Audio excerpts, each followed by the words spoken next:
Yeah, I did change, and I'm really glad I changed. This one's wife.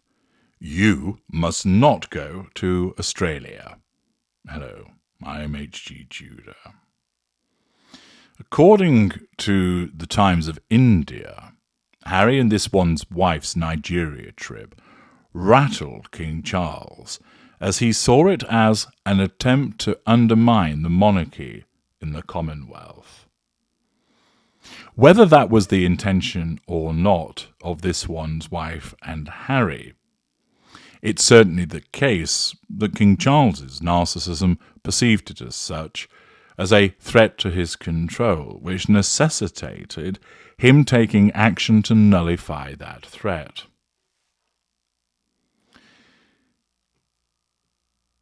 The royal family was concerned that the couple had gone rogue. For Charles and William, it's as if this one's wife and Harry are saying, "We don't need your permission to be working royals. We will do it on our own terms, whenever and wherever we like." Well, certainly that mentality is representative of this one's wife's approach, whereby she never need seek permission for anything because she is this one's wife.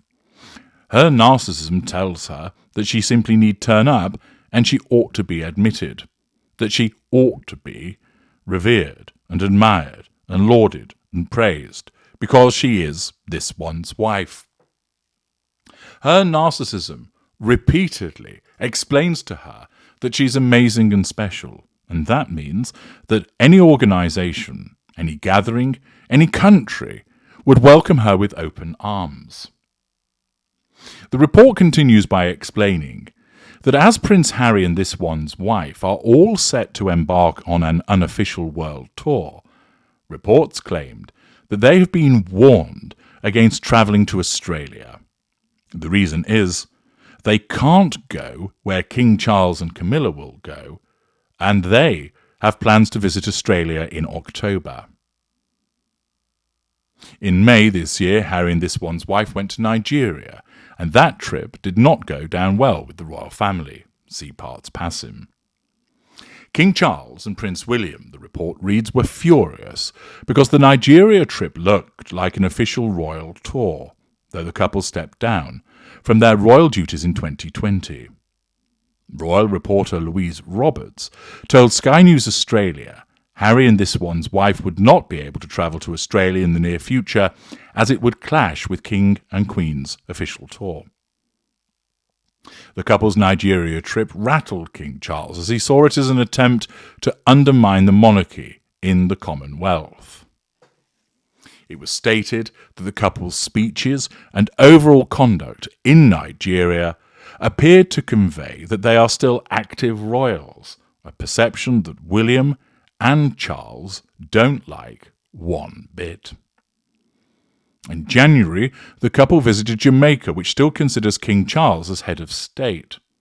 In May, after Nigeria, and that was a successful faux royal tour for them, let's face it, Harry made the comment they wanted to do more of this. Speaking on the channel's Royal Report, Louise added, "This one's wife and Harry are obsessed with privacy, but a world tour is a direct contradiction." Well, of course it is.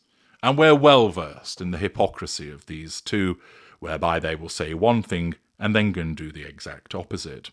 This one's wife doing so because she operates in the moment.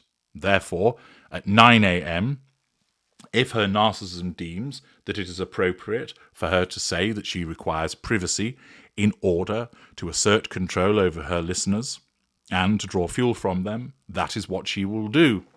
Then at 9:01 a.m., if it is necessary for her to assert control and draw fuel by announcing a world tour, which flies directly in the face of what she just said about privacy, she will do so.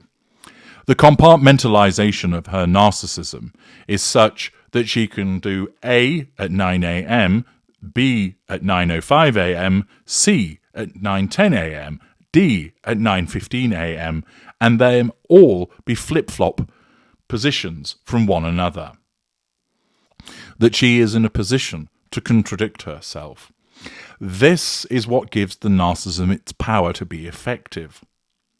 Non-narcissists, of course, can be hypocrites, but generally, non-narcissists are more consistent in their behaviours.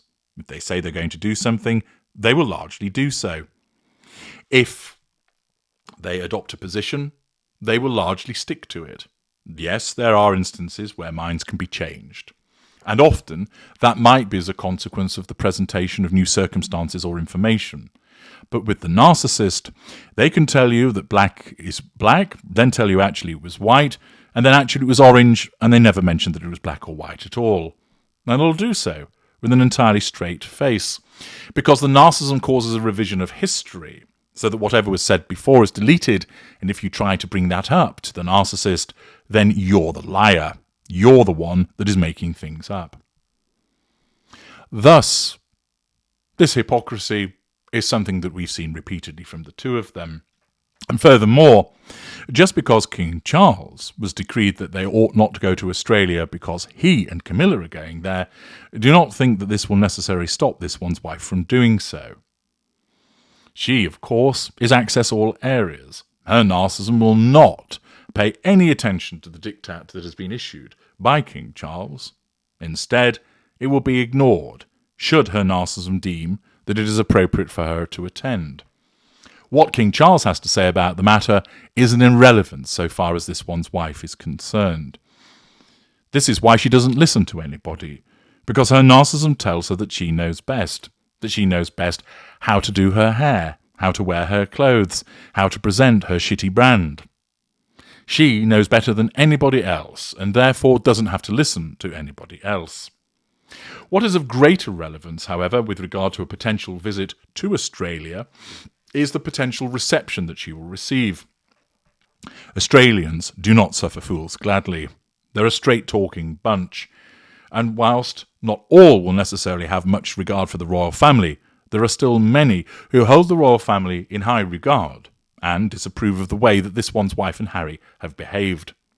Furthermore, irrespective of loyalty to the royal family, many Australians will simply see Harry and this one's wife for what they are, a pair of talentless grifters, and would be thinking, why on earth would we want you coming to visit us?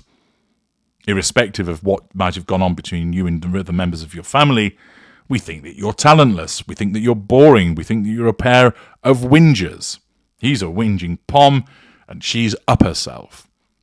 And the good old Aussies will have no time for them. And should this be made plain and made known prior to a potential visit, in a similar way that this one's wife's narcissism regards the United Kingdom as a hostile environment, it may prove to be the case that it will see Australia in a similar light, and thus, and I'm sure those of you who are from down under who are listening to this video will be delighted to learn that her narcissism may well then cause her not to visit. Huzzah! I hear you call. The fact is, Charles may well tell them you're not to go to Australia. She won't listen to that, but it may well be the prevailing attitude of the Australian people that prevents her from visiting.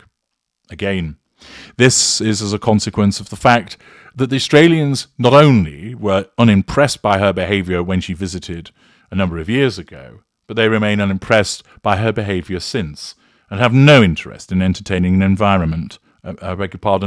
individual in their environment who behaves in the way that she does. I'm H.G. Tudor. Thank you for listening.